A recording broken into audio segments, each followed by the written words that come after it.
Muy bien, ya hemos tenido varias sesiones de la exposición de las Escrituras. Yo quisiera comenzar con el pastor Miguel. En la primera exposición de ayer habló sobre la autoridad de las Escrituras. ¿Hay una aclaración que quizás tú hiciste, pero sería bueno profundizar un tanto más y que tiene que ver con el hecho de que la sola Escritura sea la autoridad no significa se dé el hecho de que personas estén despertando, por ejemplo, la doctrina de la gracia dentro de una iglesia local y no obstante el pastor no necesariamente esté entendiendo lo que esto significa y puede ser que eso provoque algún cisma dentro de la iglesia al querer presionar para que los pastores de las iglesias locales puedan asumir esto. Bueno, al principio de mi mensaje yo hacía esa aclaración que una de las cosas que quedó clara durante la época de la Reforma es que la palabra de Dios es la máxima autoridad, es la autoridad divina, inerrante, infalible para el hombre, pero que nunca Lutero ni otros reformadores quisieron decir con esto que no había otras autoridades, sino que esas otras autoridades estaban supeditadas a la autoridad de la palabra. Nosotros debemos reconocer que Dios ha dejado autoridades en su lugar. Nos dejó el gobierno, nos dejó los padres en la familia, nos dejó pastores en las iglesias. La palabra nos manda a someternos a nuestros pastores, de manera que hay un respeto que Dios también ha ordenado, que ha determinado para que su economía, por así decirlo, de su reino aquí en la tierra funcione adecuadamente. Y nosotros necesitamos recordar eso, porque no solamente que pudiéramos irrespetar a los pastores que ya quizá Dios ha designado y que necesitan también crecer en conocimiento como todos nosotros, pero también Dios ha dejado una autoridad que ha delegado en la iglesia. Y por eso hablábamos ayer que la práctica hoy de llaneros solitarios que pudiendo estar en una iglesia, porque hay lugares donde no hay, pero pudiendo estar en una iglesia, no quieren estarlo, o que se ordenan a sí mismos al pastorado, sin que nadie haya reconocido dones, talentos, llamados, que bautizan fuera de lo que es una autoridad eclesiástica. Eso tampoco se corresponde con la revelación de la Biblia. Entonces, es bueno reconocer lo que la Biblia dice, o cuando la Biblia dice algo, lo que implica y también lo que no implica. Y entonces cuando tiene que ver con autoridad, tenemos que recordar eso. Es la máxima autoridad y hay otras autoridades por debajo que necesitan someterse a Dios también. Creo que ahí fue donde comenzamos. Pudiéramos hablar más adelante de otras cosas que sola Escritura reconoce, como el tipo de lenguaje en que la Biblia fue escrito, como que hay pasajes más claros que otros, y una serie de cosas que son importantes a la hora de nosotros decir sola Escritura, sí, pero sola Escritura no invalida, incluso no invalida confesiones de fe, siempre y cuando las confesiones de fe estén de acuerdo a la revelación de la palabra. Detrás de las confesiones de fe hay muchas discusiones serias, sobrias, santas, de hombres de fe también, y eso nos ayuda. Pero nosotros nos sometemos a esas confesiones cuando ellas son de acuerdo a la palabra de Dios. Pudiéramos hacer una serie de observaciones, pero no quiero hacer un monólogo de esto, de manera que por ahora lo dejaría ahí en cuanto a la primera observación y énfasis de nuevo otra vez acerca de lo que sola Escritura implica. Perfecto. ¿Sugel? No, simplemente quería añadir el hecho de que nosotros creemos en sola Escritura, pero no en solo Escritura. ¿Y cuál es la diferencia? Bueno, sola Escritura, como bien ya mostró Miguel, es que la Biblia es nuestra autoridad final. Pero yo he oído también personas que dicen, yo no leo libros, ni comentarios bíblicos, ni libros escritos por hombres, yo solo leo la Biblia. Los mismos reformadores que enarbolaron el principio de sola Escritura citaban a menudo a los padres de la iglesia, especialmente a Agustín de Hipona, como una autoridad secundaria, obviamente. De hecho, si nosotros contamos la cantidad de veces que Calvino cita a Agustín en las instituciones, es un promedio de una vez cada 3 páginas. O sea que Calvino citaba profusamente a Agustín en las instituciones y lo mismo hacía Lutero y casi todos los reformadores magisteriales, Zwinglio, Lutero, Beza, Calvino. cuando un creyente dice, yo solo leo la Biblia y yo no necesito ningún comentario, yo no necesito ningún otro libro, esa persona se está haciendo a sí mismo su propio papa. Es decir, esa persona está clamando ser infalible en sí mismo, como si él no necesitara absolutamente de nadie más que le enseñe. Pero la Biblia misma reconoce que Dios ha dado maestros a la iglesia que enseñen su palabra. Así que tenemos que tener mucho cuidado también con eso. Sola escritura, pero no solo escritura. Yo necesito aprender de otros hombres que no solamente vinieron antes de mí, sino que aún son contemporáneos y nos enseñan a entender mejor las escrituras. Sí, eso es muy importante. Hay ocasiones que yo me he dado cuenta cuando alguien por redes sociales coloca una cita de alguno de los teólogos contemporáneos o de los expositores de las escrituras. Algunas personas dicen, pero eso dice la Biblia hace no sé cuánto tiempo, pero obviamente, y por eso se citan, porque dicen conforme a la Biblia. Si no fuese conforme a la Biblia, entonces estarían equivocados. Y lo otro que me parece también importante añadir en cuanto a esto de la autoridad, lo que está pasando, por ejemplo, dentro del contexto de nuestro país ahora, con todo lo que tiene que ver con las leyes que van claramente en contra de los principios escriturales.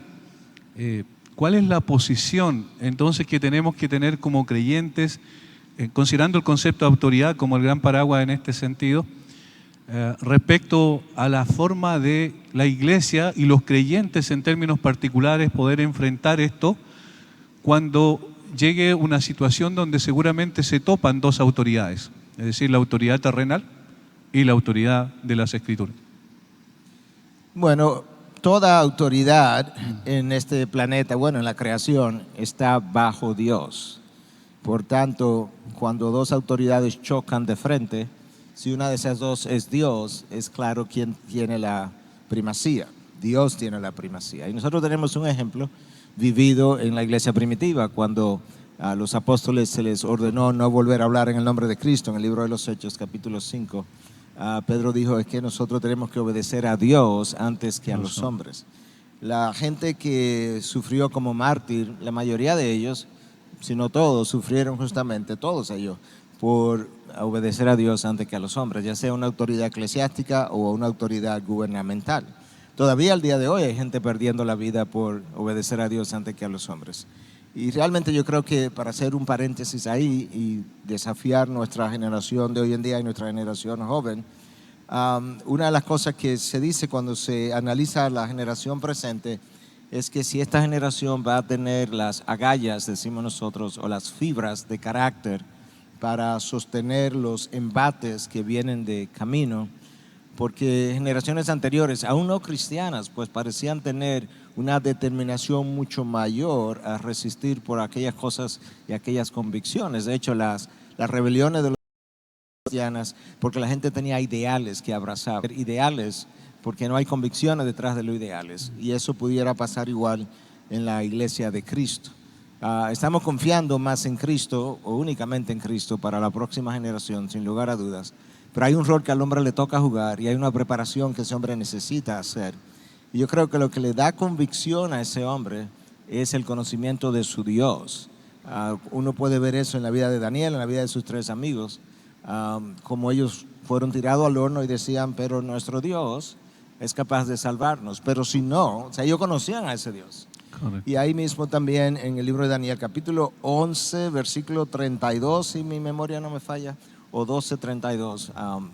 Tengo un problema con recordar uno de esos dos capítulos, pero dice, y el pueblo que conoce a su Dios se mostrará fuerte y luchará y vencerá y dará la batalla. Esa es la idea. El pueblo que conoce a su Dios. De esa misma manera, el cristiano que conoce a su Dios, por el poder y la autoridad y la gracia que ese Dios le da, podrá sostenerse por fe. Porque como dice el libro de Isaías, si no te puedes sostener por fe, no te va a poder sostener. Entonces yo creo que ese es uno de los retos para nuestros días. Muy bien. Sugel, tu primera exposición versó sobre la necesidad imperiosa de volver al Evangelio nuevamente, y particularmente te basaste en Romanos capítulo 4, exponiendo el versículo 25, pero en el contexto En este sentido, ¿cuál es la relación que existe entre la fe y la palabra de Dios? Porque obviamente dice ahí la Escritura que Abraham se mantuvo confiando en la promesa de Dios, ¿verdad? En lo que Dios dijo. Eso creo que es algo muy importante que puedas profundizar un poco más, la relación entre qué es lo que implica la fe en relación con la Escritura. La verdadera fe tiene 3 ingredientes básicos. En primer lugar, tiene conocimiento de lo que Dios ha dicho. Correcto. En ese sentido, una persona puede tener fe, entre comillas, en algo que esa persona presupone que Dios debería hacer, pero que Dios nunca ha prometido. Por ejemplo, una persona puede estar enferma, yo he oído mucho eso, y dice, no, yo sé que Dios me sanará, Sí. porque yo creo en el poder de Dios. No, yo también creo en el poder de Dios, pero yo creo que Dios no siempre sana a todos sus hijos. De hecho, cuando nosotros oramos por sanidad, al final de cuentas Dios nos va a sanar a todos, pero a algunos lo va a hacer matándolos. O sea, cuando una persona muere ya no tiene enfermedades, así que no necesariamente será que Dios lo va a sanar en esta vida. Entonces, lo primero que la fe tiene es conocimiento en lo que Dios ha prometido. Por eso insistíamos ayer que la fe de Abraham no fue una fe en un vacío, era una fe con contenido, era una fe en la promesa de Dios. Correcto. Eso es fe. Ahora, en segundo lugar, la verdadera fe no solamente tiene conocimiento, sino también asentimiento. Es decir, la verdadera fe conoce lo que Dios ha prometido y asiente a eso que Dios ha prometido. Es decir, yo sé lo que ya Dios dijo en su palabra y yo creo lo que Dios dice en su palabra. Y eso nos lleva al tercer ingrediente de la verdadera fe, que es la confianza que lleva a la obediencia. Por ejemplo, Satanás dice en Santiago, cree que Dios es uno. O sea, que hay un tipo de fe que es como la del diablo. ¿Cuál es la fe que tiene Satanás? Bueno, Satanás tiene conocimiento y Satanás tiene asentimiento. O sea, Satanás conoce lo que la Biblia dice. Cuando tentó a Jesús en el desierto, lo hizo con las Escrituras. Satanás conoce lo que la Biblia dice y Satanás sabe que Dios es veraz. Cuando Cristo ministraba, los demonios le decían, ¿has venido a atormentarnos antes de tiempo? Ellos saben ya que están condenados. Ellos le creen a la Biblia, pero ellos no tienen la confianza que lleva a la obediencia. Y en ese sentido, una persona que tiene conocimiento y asentimiento, pero no tiene esa confianza que lleva a la obediencia, tiene la misma fe del diablo. Entonces, la verdadera fe descansa enteramente en la palabra de Dios y solo en la palabra de Dios. Todo lo demás es una fe espuria, es una fe falsa, y lamentablemente muchas personas viven con ese tipo de fe. O a veces porque interpretan mal la Biblia y esperan que Dios haga cosas que Él nunca prometió. Por ejemplo, en Hechos capítulo 16, el Señor le promete, Pablo le promete al carcelero de Filipo, cree en el Señor Jesucristo y serás salvo tú y tu casa. Pregunta, ¿es esa una promesa para todo el mundo? ¿O esa fue una promesa que Dios le dio al carcelero de Filipo? Realmente, cuando lees el libro de los Hechos, en el capítulo 16, dice que toda la casa del carcelero se convirtió. Esa no es una promesa universal, es una promesa muy particular a un individuo. Léete Ezequiel capítulo 18 y te vas a dar cuenta allí que encontramos un padre piadoso que engendra a un hijo impío. Así es. Y dice, el padre se librará, pero el hijo no. Ahora, luego sigues leyendo en Ezequiel 18 y el hijo impío tiene un hijo creyente, que es igual a su abuelo, pero no a su padre. Entonces aquí tenemos a un padre creyente que engendra a un hijo impío y un hijo impío que engendra a un hijo creyente, porque Dios es soberano en la salvación. Amén. Y en ese sentido, nadie puede decir, no, yo sé que mis hijos se van a convertir, porque Dios dice, serás salvo tú y tu casa. O personas que toman textos del libro de Proverbios, que son principios generales, y los convierten en promesa. Correcto. Por ejemplo, la blanda respuesta quita la ira.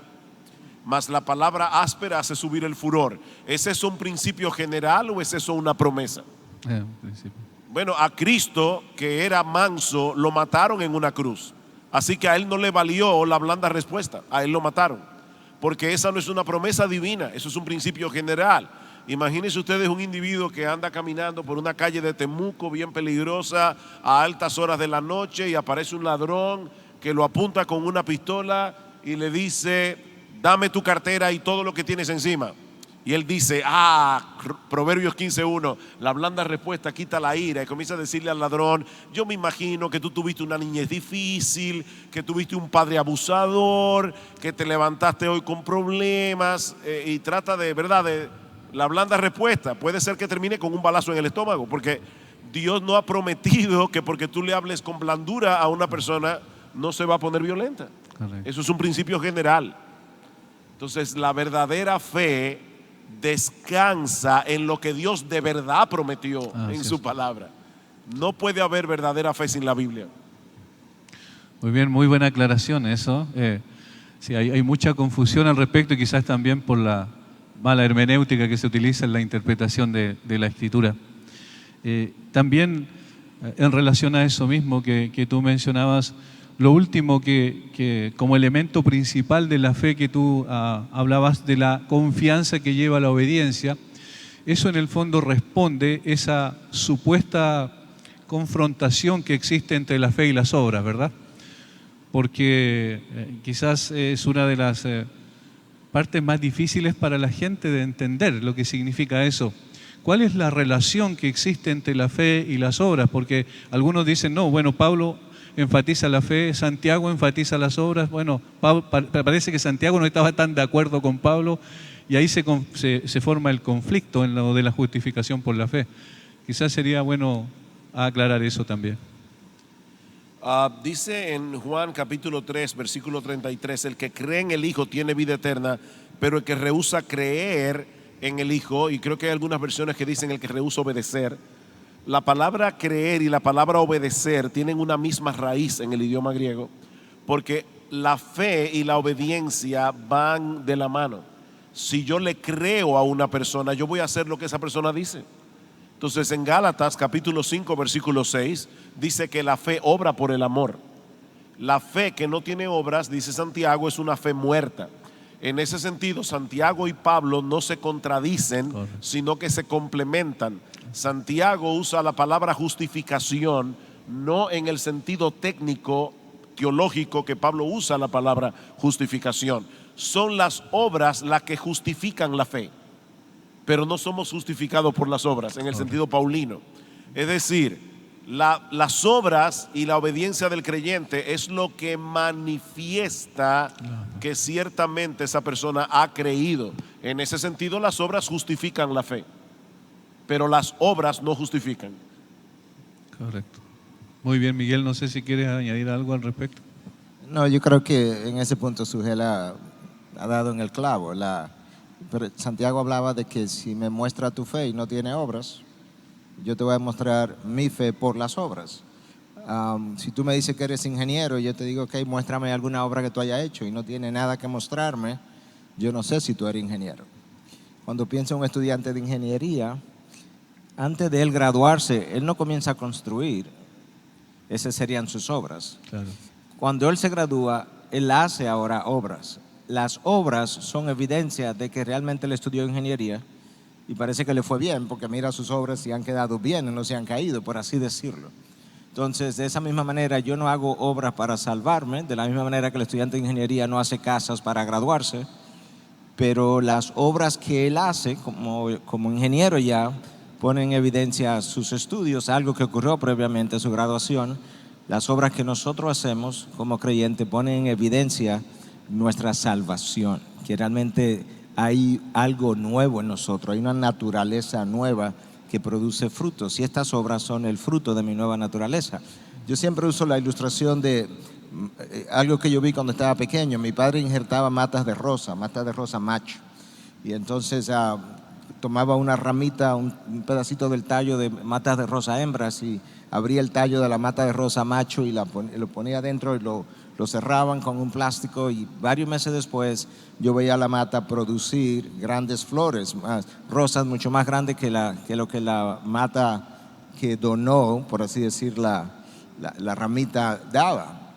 Y eso me ha servido de ilustración para decirme que cuando nosotros realmente somos morada del Espíritu, permíteme la ilustración, no estoy diciendo que este es el caso, hemos sido injertados con el Espíritu. Hay una cosa nueva, que no es una cosa, es la tercera persona de la Trinidad, que ha venido a ser parte de mi naturaleza, de manera que de forma natural yo debo estar dando frutos. ¿Por qué? Porque la nueva naturaleza no produce malos frutos, produce buenos frutos. Y los malos que quedan son frutos de pecados residuales en nosotros, pero no de la nueva naturaleza que está en mí. Perdón, ayer tú mencionaste, Miguel, tú decías que hay profesantes, pero no... Profesores de la fe, pero no poseedores de la fe. Exacto, eso es lo que estaba tratando de recordar. Profesores de la fe, pero no poseedores de la fe. En las iglesias hay muchas personas que profesan ser cristianos. Quizás porque un día levantaron la mano, pasaron al frente, ese tipo de cosas. Y le dicen, bueno, ya tú eres creyente, porque tú creíste en Cristo. No, de hecho a veces escucho, en tal predicación se convirtieron 5 personas. Y yo digo, bueno, yo no sé si se convirtieron 5 personas. Yo sé que 5 personas hicieron profesión de fe, pero son los frutos que van a evidenciar en el futuro si esa persona en verdad creyó. En Juan capítulo 8 dice que muchos creyeron en Cristo. Claro. Dice en el capítulo 8, 31. Versículo 30, hablando él estas cosas, muchos creyeron en él. Y en el versículo 31 dijo entonces Jesús a los judíos que habían creído en él: si vosotros permaneciereis en mi palabra, seréis verdaderamente mis discípulos. O sea, estas personas habían profesado creer, sin embargo ellos mismos después le dijeron a Cristo que era un endemoniado, cuando Cristo les puso las cosas difíciles. Entonces, en las iglesias hay muchos profesores de fe, como dice Miguel, pero no poseedores de la fe. En otras palabras, mire, si habla como ganso, camina como ganso y parece un ganso, olvídese, es un ganso. Si la persona vive como un impío, habla como un impío, parece un impío, es un impío. No importa que profese ser creyente, es más, no importa que sea pastor, es un impío. Muy bien. Tu segunda exposición tuvo que ver con la inerrancia ayer por la tarde, ¿verdad? Y tú hiciste una asociación, o en realidad la Biblia hace una asociación directa entre la palabra de Dios y el nombre de Dios. Es decir, la unidad indisoluble que hay entre el nombre de Dios y la palabra de Dios. Y tú expresaste también que la palabra de Dios manifiesta la voluntad de Dios, es la expresión de la voluntad de Dios. En ese sentido, sería bueno que pudiésemos profundizar un poco más en relación a lo práctico, lo cotidiano. Es decir, nosotros recibimos las Escrituras, nosotros leemos la palabra de Dios y vamos a nuestras respectivas actividades que tienen, ¿cierto?, cada uno de los creyentes. Cómo eso ha de manifestarse también en la práctica, considerando que el lugar donde yo estoy es el lugar donde Dios me ha puesto para honrar su nombre también. Pero ¿cómo honro su nombre? Conforme a lo que la palabra dice, sometiéndome a ella. Bueno, honrar el nombre de Dios, pudiéramos decir en términos prácticos, es obedecer lo que ese Dios ha revelado. Cada vez que obedezco la voluntad revelada de Dios, yo estoy honrando su nombre. Dios estaba tan preocupado con la integridad de su nombre, por así decirlo, y el uso que nosotros pudiéramos darle, que cuando le dio a Israel, por así decirlo, su constitución, 10 leyes, para que el resto de las leyes salieran de esas 10, Él dedicó una de las primeras 10 leyes a proteger la integridad de su nombre. Eso nos da a nosotros una idea de cuán valioso es el nombre de Dios. Y cuando tú revisas toda la revelación bíblica, tú ves continuamente de qué manera ese pueblo que conoce a Dios reverenció ese nombre. Su nombre es santo, su nombre es alto, su nombre es santo y terrible, dice en uno de los pasajes de la palabra de Dios. ¿Por qué? Porque justamente su nombre representa a Dios. La palabra de Dios habla continuamente acerca de que Dios hará cosas por amor de su nombre. Y cuando el pueblo dejó caer su nombre, Dios siempre reivindicó su nombre. De manera que el nombre de Dios quedará siempre en alto. Y lo mismo con la palabra de Dios. Por eso el salmista en el Salmo 138:2 dice que Dios ha engrandecido o exaltado, dependiendo de la traducción que usted tenga, su nombre por encima, su nombre y su palabra por encima de todo. La palabra de Dios, John Frame, en su teología sistemática, habla de que la palabra de Dios es coextensive, como una extensión de Dios. Donde quiera que la palabra está, ahí está Dios. Donde quiera que Dios está, está su palabra. De manera que esas cosas son inseparables.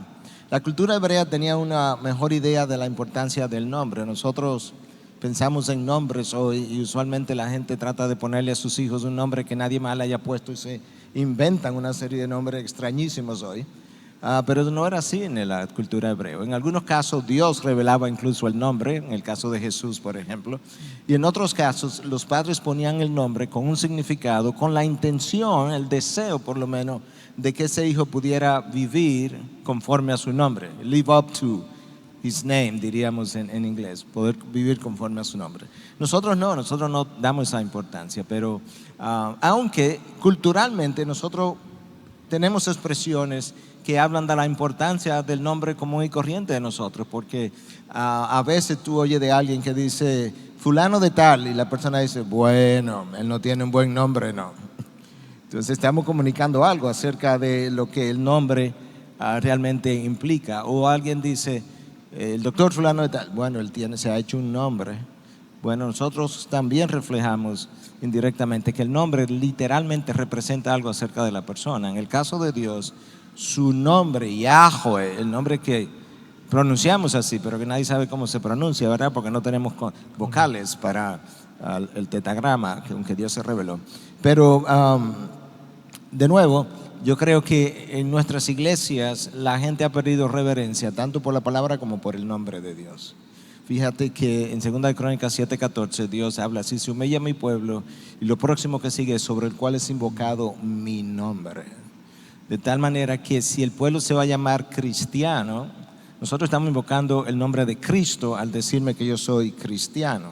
Entonces el pueblo sobre el cual se invoca el nombre de Cristo hoy en día es el pueblo cristiano, es la iglesia de Dios. Eso debiera llevarme, para ir más directamente a tu pregunta, debiera llevarme a un comportamiento justamente por lo que yo represento, por a quien yo le pertenezco, por la identidad que ahora yo tengo. Yo soy cristiano. Se habla en una ocasión, uno de los soldados de Alejandro Magno se estaba comportando aparentemente de manera indisciplinada en el ejército, y entonces Alejandro Magno lo mandó a llamar y le pregunta, le dice: hombre joven, ¿cuál es tu nombre? Y él le dice: Alejandro. Y le dice: bueno, o cambias de comportamiento o te cambias de nombre. Ese es Alejandro Magno. Entonces yo creo que Cristo pudiera llamarnos y decirle: ¿cuál es tu nombre? Bueno, yo soy cristiano. Bueno, o cambia de nombre, te llamas pagano, o cambia tu comportamiento, porque yo debo representar un nombre santo, viviendo de una manera santa. Correcto. Yo creo que el pueblo de Dios tiene que concientizarse mucho más de eso. Pablo nos dice: no sois vuestros, habéis sido comprados por precio.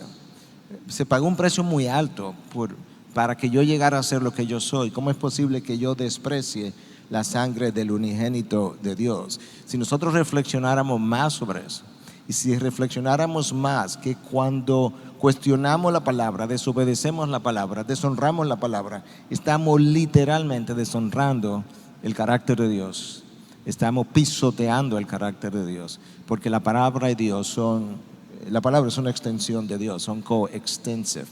No sé cómo se llama eso, pero una extensión la una de la otra, del otro. Muy bien. Sí, sujeto. No, solo quería citar un texto para eso que dice Miguel ahora, es tan importante. En la historia de Samuel, dice en 1 de Samuel capítulo 3 versículo 21, dice: y Jehová volvió a aparecer en Silo Y aquí está la explicación. Porque Jehová se manifestó a Samuel en Silo por la palabra de Jehová. Jehová se manifestó por la palabra de Jehová. En otras palabras, donde está la palabra de Dios, ahí está Dios. Donde no está la palabra de Dios, allí no está Dios. Y eso es importante en el día de hoy porque hay personas que identifican la presencia de Dios por lo alto que pueda llegar el emocionómetro en el servicio de adoración. O sea, si yo me emociono mucho en el servicio de adoración, es que Dios tiene que haber estado allí. Pero si tú estás en un servicio de adoración donde la música, la forma como se conduce todo, te sube bien alto el emocionómetro, pero allí no se expuso, no se explicó la palabra de Dios, eso es pura manipulación. Dios está donde está su palabra, donde no está su palabra, Dios no está allí. No importa que tanto te emociones. Déjame continuar apoyando eso. No sé cuántos de ustedes están familiarizados con el término Targum o Targúmenes, pero los Targúmenes, que eran la enseñanza oral en arameo de lo que era el Antiguo Testamento, y hay muchos de esos Targúmenes.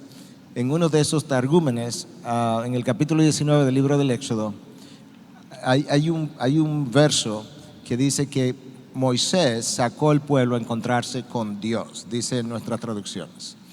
En uno de esos Targúmenes dice, creo que es el Targúmen de Jonathan, dice, Moisés sacó al pueblo a encontrarse con la palabra. O sea, el pueblo entendía claramente la identificación de Dios con su palabra. Y cuando Dios nos dio a su Hijo, ¿cómo le llamó? La palabra, Logos. En el principio era el Logos y el Logos era con Dios y el Logos era Dios. En el principio era la palabra estaba con Dios y la palabra era Dios. Aún ahí nosotros vemos la relación entre Dios y su palabra. Muy bien, también se han escuchado voces, libros inclusive que uno puede leer por ahí que dicen que no importa si, por ejemplo, Jonás fue un personaje histórico, no, lo importante es el mensaje que quiere transmitir. En relación a la inerrancia estamos hablando, ¿verdad? Y que Adán y Eva, los primeros 2 capítulos o 3 capítulos de Génesis, si son literales o no, no importa, lo importante es el mensaje teológico que se puede deducir de ello. ¿Qué opinas al respecto, Miguel? Bueno, es que Cristo trató esos personajes Sí. y sus hechos como hechos históricos. Los hechos están narrados en lenguaje histórico, usa una narración histórica. No solamente Cristo se refirió a Adán y Eva y se refirió a Jonás, se refirió a múltiples otros personajes del Antiguo Testamento y lo refirió como personas reales que vivieron en un tiempo real, en un lugar real y específico.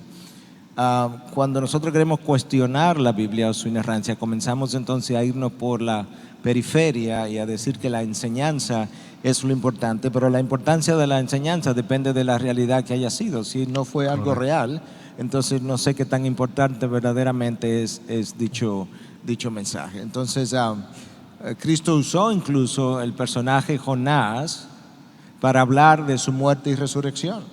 De la misma manera que Jonás estuvo en el vientre del gran pez 3 días y 3 noches, de esa misma forma el Hijo del Hombre estará en el corazón de la tierra 3 días y 3 noches. Entonces, si lo que importaba era simplemente el mensaje, bueno, el mensaje de por qué Jonás estuvo en el vientre del pez, en ese momento, viéndolo como ese mensaje, no es exactamente el mismo mensaje de muerte y resurrección y redención que Cristo estaba transmitiendo, pero él usó un hecho histórico para comparar su muerte y su resurrección como aquello que nos iba a dar redención. Entonces, una y otra vez nosotros vemos de qué manera Cristo autentificó los hechos del Antiguo Testamento. Múltiples veces citó las Escrituras, se refirió a ellas porque ellas daban testimonio de Él, lo cual nos dice que Cristo creyó en ellas y los apóstoles creyeron en ellas, los evangelistas creyeron en ellas porque las citaron continuamente. Claro, si no es confiable históricamente, entonces ¿cómo vamos a ser confiable teológicamente? Muy interesante lo que tú mencionabas ayer, Sugel, respecto a que seremos como Cristo cuando, ¿cierto?, estemos en su presencia, como dice Juan, lo veremos tal como Él es y seremos semejantes a Él. ¿Puedes explicar un poquito más esa situación? Sí. Alguien me preguntó ayer después de los servicios que cómo es eso de que vamos a ser como Cristo, porque parecería como que estuviéramos diciendo que todos seremos pequeños Cristos. No, no, no, de ninguna manera. Cristo es Cristo, Él es Dios y hombre, y solo Él es Él. Nadie va a ser como Él en ese sentido. Sin embargo, cuando seamos glorificados, nosotros tendremos un carácter como el de Cristo. Y es en ese sentido que vamos a ser como Jesús. Vamos a ser hechos conformes a la imagen de su Hijo. Y en ese sentido vamos a ser santos como Él es santo, vamos a ser amorosos como Él es amoroso. Ya nunca vamos a lidiar con la amargura, el descontento, el odio, la ira, la impaciencia, el descontento. En ese sentido seremos como Jesús, aparte de que nuestros cuerpos glorificados van a adquirir propiedades como las del cuerpo humano de Cristo glorificado. Es en ese sentido que seremos como Cristo, pero nunca llegaremos a ser pequeños dioses. No, en ese sentido Cristo es único y nadie va a ser como Él. Profundizando en esa área de la unión con Cristo, el que fue tu tema ayer en la tarde, el apóstol Pablo hace una asociación también en el capítulo 6 de Romanos en relación a eso, y la conjunción sune en griego, que une, ¿verdad? Dice que hemos sido sepultados juntamente con Cristo, que hemos resucitado una nueva vida juntamente con Cristo. En ese concepto de la unidad, ¿cómo podemos también entender que esa unidad implica necesariamente una transformación en santidad? Porque como bien decías tú ayer, al estar unido a Cristo, entonces todo lo que hacemos lo hacemos con Cristo. Hay una ilustración muy impactante basada en el texto de Romanos 7, ¿verdad? Luego de explicar en Romanos 6 el tema de la santificación, Pablo comienza diciendo: ¿qué pues diremos? ¿Perseveraremos en el pecado para que la gracia abunde? En ninguna manera. Y es una expresión bien fuerte en el texto griego, megenoito. No, eso es imposible, no puede ser. Pero luego en el capítulo 7 Pablo explica la unión del creyente con Cristo, otra vez usando la analogía del matrimonio, y dice: ¿acaso ignoráis, hermanos, pues hablo a los que conocen la ley, que la ley se enseñorea del hombre entre tanto que éste vive? Porque la mujer casada está sujeta por la ley al marido mientras éste vive, pero si el marido muere, ella queda libre de la ley del marido. Así que si en vida del marido se uniere a otro hombre, fíjense, se uniere a otro hombre, será llamada adúltera, pero si su marido muriere, es libre de esa ley, de tal manera que si se uniere a otro marido, no será adúltera. Así también vosotros, hermanos míos, habéis muerto a la ley mediante el cuerpo de Cristo, para que seáis de otro, del que resucitó de los muertos, a fin de que llevemos frutos para Dios. Alguien usaba esta ilustración para explicar este texto, y recuerdo que las ilustraciones no siempre encajan perfectamente con la cosa ilustrada, ¿verdad? Pero nos ayudan. Imagínate a una mujer, hermanas que están aquí pueden entender esto. Imagínate una mujer casada con un hombre perfecto. Perfecto literalmente. El individuo no comete errores. Ahora, el problema es que este hombre perfecto se ha casado con una mujer que es imperfecta, y él exige de esta mujer el mismo grado de perfección que él tiene. Entonces él llega a la casa, le pasa la mano a la mesa y dice: esto tiene polvo todavía. Él va al closet. Yo conocí a una persona que le exigía a la esposa que le pusiera los zapatos en el closet dentro del cuadro de cada piso, dentro, no sé cómo lo llaman aquí. Y tenía que ser exactamente así. Imagínense, él llega y dice: ese zapato está 1 milímetro fuera del lugar donde debe estar, porque él es perfecto. Llega un momento que esta mujer está desesperada. Ella no puede vivir con este hombre, no porque él sea malo, es que él es perfecto, y le exige a ella el mismo grado de perfección. Y para colmo, él no le ofrece a ella ninguna ayuda para llegar a ser mejor. Él simplemente le exige que sea tan perfecta como él. Bueno, eso es lo que hace la ley. La ley es perfecta. No hay problema en la ley. Y la ley nos dice, tienes que hacer esto, tienes que hacer esto, tienes que hacer esto. Y no me da ninguna ayuda para yo poder cumplirla. Pero de repente esta mujer, y aquí es donde la ilustración se vuelve un poco más difícil. Esta mujer conoce a otro hombre que es igualmente perfecto como su marido, pero con una gran diferencia. Este otro hombre es bueno, es amoroso y le ofrece toda la ayuda que ella puede necesitar para llegar a ser cada vez mejor. El problema es que como él también es perfecto, no puede casarse con ella porque sería un adulterio. Así que este hombre le hace la siguiente oferta a esta mujer: mira, vamos a hacer una cosa, yo te voy a matar y cuando tú mueras, tú vas a quedar libre ya de tu matrimonio anterior. Pero no te preocupes, yo voy a venir luego y te voy a resucitar y te voy a convertir en mi esposa. Bueno, algo similar fue lo que hizo el Señor Jesucristo. Solo que esta vez fue la ley que nos mató. La ley nos mató, pero Cristo nos resucitó. Al matarnos, o sea, nosotros fuimos crucificados juntamente con Cristo y en ese momento morimos a la ley. Y eso es lo que Pablo está diciendo en Romanos 7. Dice, como fuimos crucificados con Cristo, ya morimos a la ley y por lo tanto ya quedamos libres de ese marido. Pero ahora somos de otro, que es Jesús. Él nos resucitó y se casó con nosotros. Pero ahora Él nos da todos los recursos de su gracia para que nosotros seamos cada vez más como Él. Entonces, gloria al Señor, que nosotros ahora somos de otro marido. Amén. No es que ahora nos desentendemos de la ley. No. La ley sigue siendo santa, justa y buena. Es que ahora mi otro marido me ayuda a cumplirla, lo que antes no hacía la ley.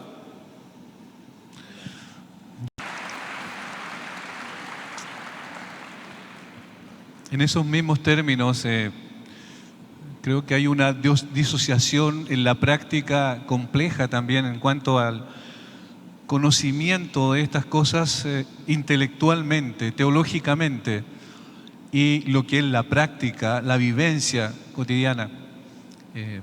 Los puritanos se preocuparon de eso, ¿verdad? De que la teología fuera consistente con la vivencia. Y estamos viviendo en tiempos donde el Señor por su gracia nos ha movido nuevamente a regresar a las Escrituras y eso ha significado también un mayor conocimiento de doctrinas esenciales que no había durante mucho tiempo, por lo menos acá en Latinoamérica. ¿Cuál es el peligro en ese sentido implicado en el hecho de no revisar lo que nosotros llegamos a conocer y lo que nosotros llegamos a vivir? Por ejemplo, lo que acabamos de mencionar en esa unión con Cristo que implica entonces necesariamente un proceso de santificación progresivo, creciente. Y también en cuanto a lo de la inerrancia, que a veces se estudia estas doctrinas como la inerrancia o la infalibilidad, pero en un sentido más académico. Pero ¿qué tiene que ver eso con lo que nosotros vivimos cada día? Porque en definitiva, la relación con el Señor, como bien decías tú ayer, creo, la relación con el Señor es la que define nuestra vida. ¿De qué manera ustedes podrían entonces en ese sentido aconsejar respecto a la necesidad de que estas dos cosas sean consistentes la una con la otra, el conocimiento teológico y la vivencia práctica?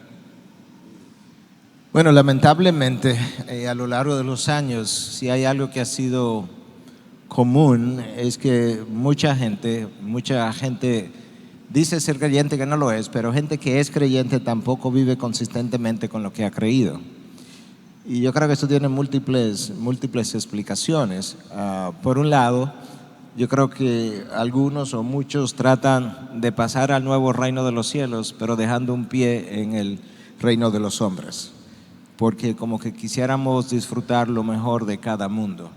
Y eso es imposible, porque lo mejor del mundo del reino de los cielos no es compatible con el mundo de los hombres. Eso por un lado.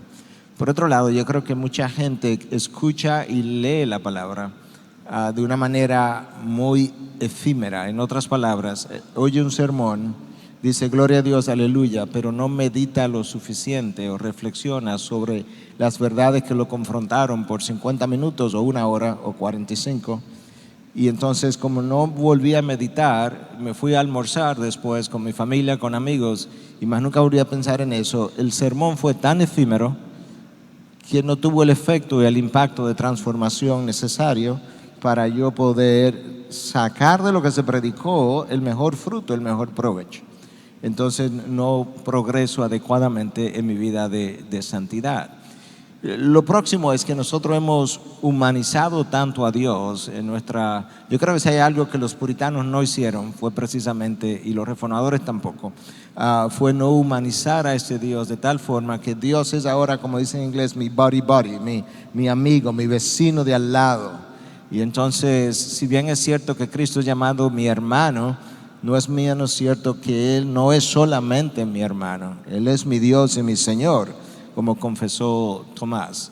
Yo creo que nosotros nos hemos familiarizado con lo sagrado, porque nacimos en una familia evangélica quizás, nos bautizamos en una iglesia evangélica, nos casamos en una iglesia evangélica, por tanto yo soy evangélico, y a veces no lo somos, pero aún en el caso cuando lo somos, eso se ha hecho tan ordinario que nosotros le perdimos la reverencia a lo sagrado de la palabra, a lo sagrado de lo que hacemos, a lo sagrado de la oración, a lo sagrado de aún una boda es sagrada. Estamos representando la unión de Cristo con su iglesia. Y entonces el pueblo que le pierde esa reverencia a Dios, le pierde miedo al pecado. Cuando el pueblo le pierde miedo al pecado, el pueblo se aleja de su Dios, Dios se aleja de él también, no en el sentido físico, pero sí en el sentido de la calidad de la relación. Y lamentablemente, como dice un autor, Henry Blackaby, yo creo, en su libro acerca de la vida de Samuel, llamado a ser profeta de Dios, que ese pueblo entonces aprende a vivir contento sin la presencia manifiesta de Dios. Nada pasa, todo esto es rutinario, oramos, cantamos, predicamos, pero no hay vidas siendo cambiadas, porque la presencia manifiesta de Dios no está presente.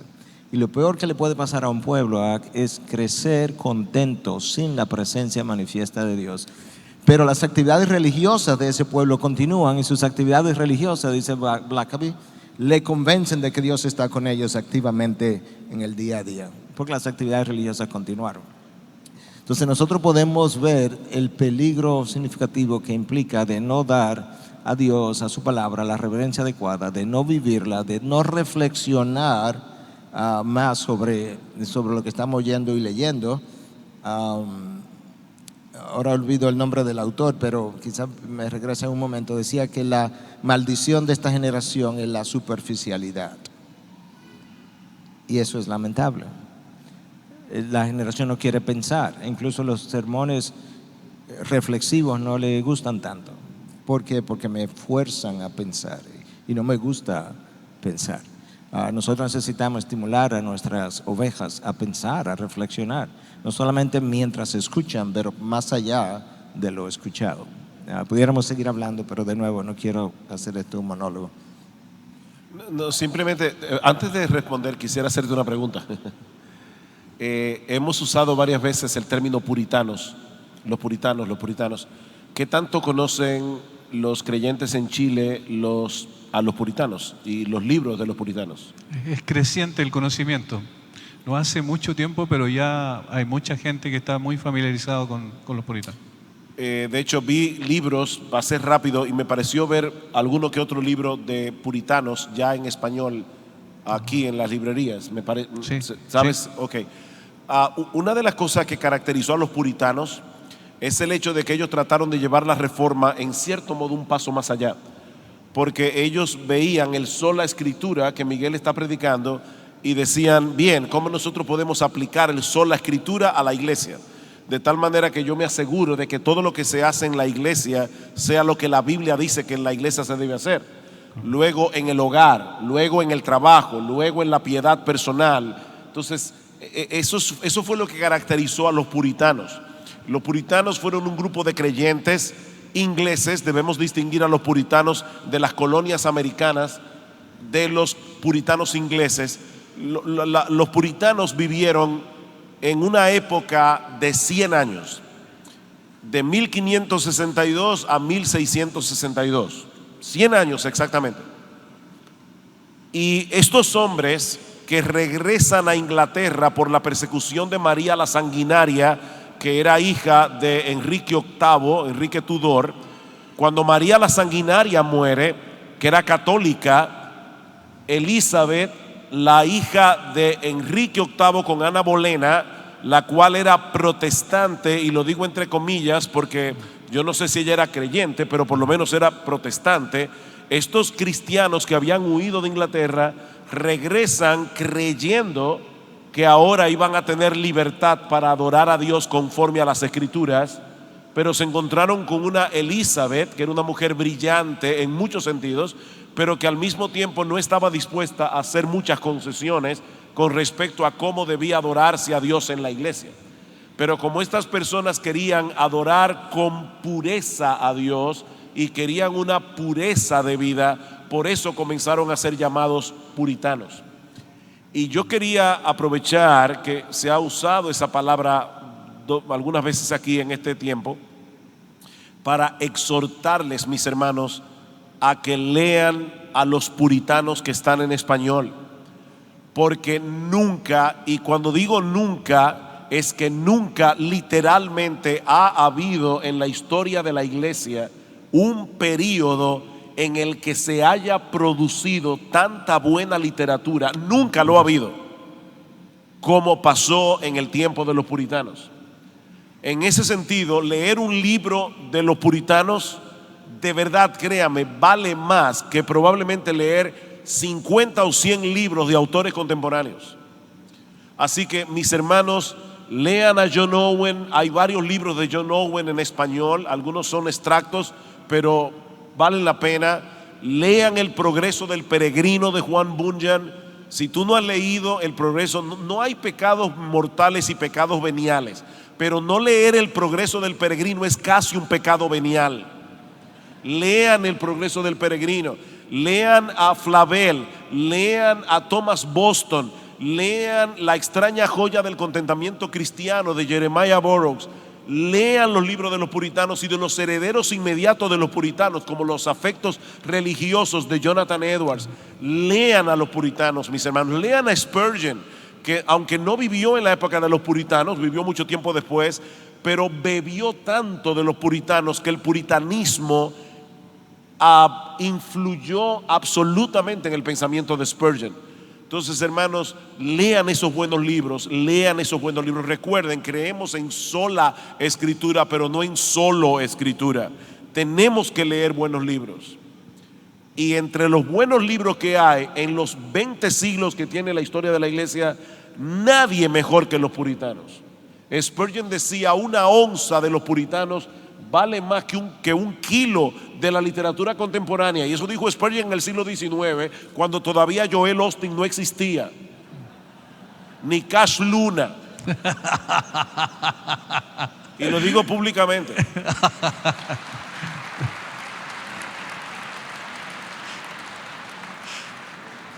Así que yo no sé si El progreso del peregrino está allí, pero deje de pecar y lea El progreso del peregrino cuando salga de aquí. Además de que es un libro increíblemente entretenido, no aburre, es increíble. Spurgeon leyó El progreso del peregrino más de 100 veces a lo largo de su vida y lo citaba continuamente. La primera vez que Spurgeon vio El progreso del peregrino tenía 6 años de edad en la biblioteca de su abuelo, y a partir de ahí lo leyó más de 100 veces. Por alguna razón, Spurgeon leyó tantas veces El progreso del peregrino. Muy bien, estamos llegando al final de esta primera parte de esta mañana. Yo quisiera que pudiesen las personas que tienen algún tipo de consulta, alguna pregunta para la segunda parte, van a pasar a los hermanos de la organización. Ustedes levantan su mano nada más y entregan su papelito con la pregunta. Vamos a concluir este tiempo dando gracias al Señor por lo que Él nos ha permitido vivir. Le voy a pedir al pastor Sugel que pueda orar, por favor, en esta hora. Padre, queremos darte muchas gracias por habernos dado este tiempo de conversación. Oh Padre, lo que nosotros, tanto Miguel como yo o Iván, hayamos podido decir que no es conforme a tu palabra, que se lo lleve el viento, Señor, pero confirma aquello que es conforme a tu mente. Amén. En el corazón de nuestros queridos hermanos aquí, porque te lo pedimos en el precioso nombre de Cristo. Amén. Amén. Amén.